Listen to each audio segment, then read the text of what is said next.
Merry Christmas Eve.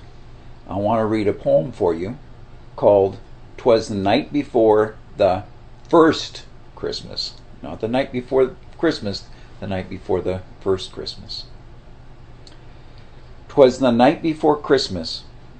I didn't know that then. And all had gone quiet in my Bethlehem inn.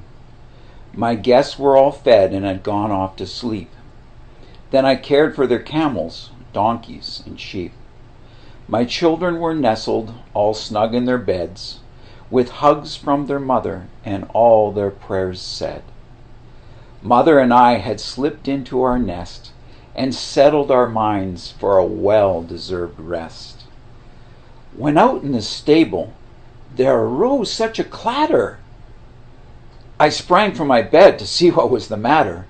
Away to the door I flew like a flash, threw on my sandals, my robe, and my sash. The moon in the sky seemed terribly bright. I didn't even need my lantern to light up the night.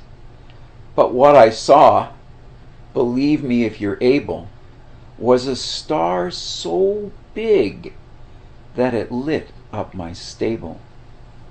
Was it Mary and Joseph this fuss was about?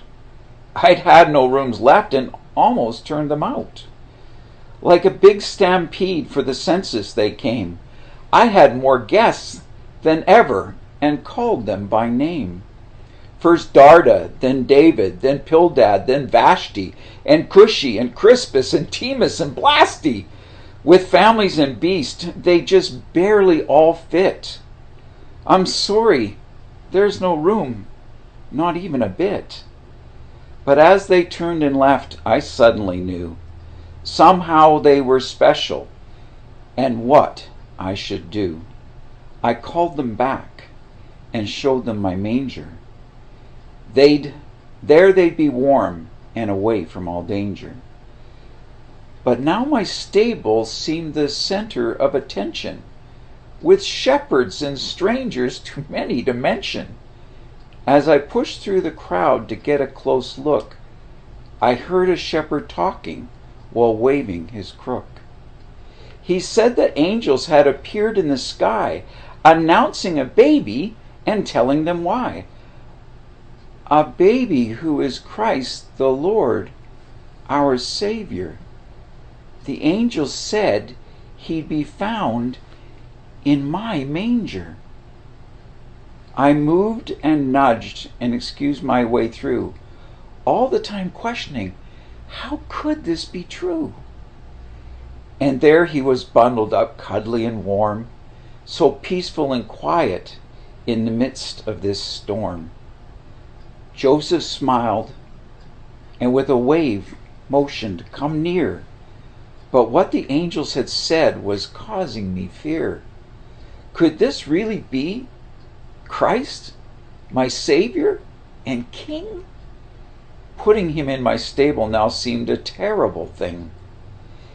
He was round and really cute, just a regular child. But then he looked at me, and he seemed to have smiled. With a move of his head and catching my eye, I suddenly knew and understood why. He spoke not a word, but I saw in his face he didn't come as a king, but to bring us God's grace. My stable was God's plan right from the start, and I felt God's grace and forgiveness filling my heart. With a smile I watched until everyone was gone, thanking God that I'd helped with the birth of his son. I heard a shepherd say as he walked out of sight, good news of great joy to all, and to all a good night.